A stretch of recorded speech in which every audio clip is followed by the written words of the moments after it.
Module 4 Demo Video. Hi, welcome to the EGUMPP Module 4 demonstration video. This video demonstrates how the 3 exercises in each lesson are completed. The introduction video provides a brief overview and explains EGUMPP certification. The learning objectives are to become proficient in 1. Recognizing correctly punctuated sentences, run-on sentences, and sentence fragments. 2. Identify sentences with misplaced modifiers, faulty parallel structure, word mistakes, commonly confused words, unnecessary words, wordy elements, and unclear elements. Each lesson includes these 5 parts: lesson video, lesson overview, PTM-A identifying correct sentences, lesson reinforcer, PTM-B finding errors. Module 4 provides ample practice identifying the type of writing errors required to be identified on standardized tests such as the ACT and SAT. Here is how the Lesson 1 PTM-A Identifying Correct Sentences graded exercise is completed. Start by viewing the PTM video and reading the procedures. 3 groups of words are displayed.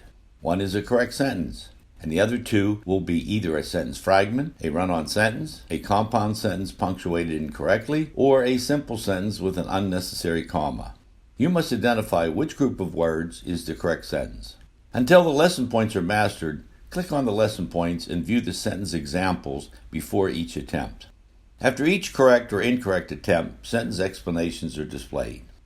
The scoring box displays the current score and the score to beat. Retesting is allowed and recommended until mastery of the lesson is achieved.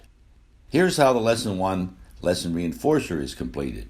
For this reinforcer, you must identify the group of words as a correct sentence, the type of run-on sentence, or a sentence fragment. Until the lesson points are mastered, click on the lesson points and view the sentence examples before each attempt.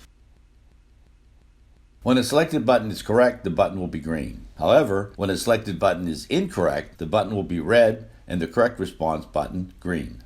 There are 3 ways to complete this exercise. Score 15 correct responses in a row, score 30 correct responses, or complete 100 attempts. Here's how the Lesson 1 PTM-B Finding Errors graded exercise is completed. You must identify the group of words as a correct sentence, a run-on sentence, or a sentence fragment. Click on View All Points before making the button selection. When your response is correct, the button will be green. When your response is incorrect, the button will be red, and the correct response button will be green. The scoring box displays the current score and the score to beat. Retesting is allowed and recommended until mastery of the lesson is achieved. Click here to review the grade report. Retesting lesson scores less than 90% is recommended before attempting the mastery test to achieve EGUMPP mastery certification. The average grade score is 50% of the final grade. This score cannot be changed once the mastery test is started. The mastery test has 2 parts. Part A tests your ability to identify the correct sentence included with sentences that have a writing error. Part B tests your ability to identify whether a sentence is correct or has a writing error presented in one of the 8 lessons. Each part may be attempted 3 times. The final grade is the final grade in progress score plus the mastery test score divided by 2. Thanks for your interest in EGUMPP.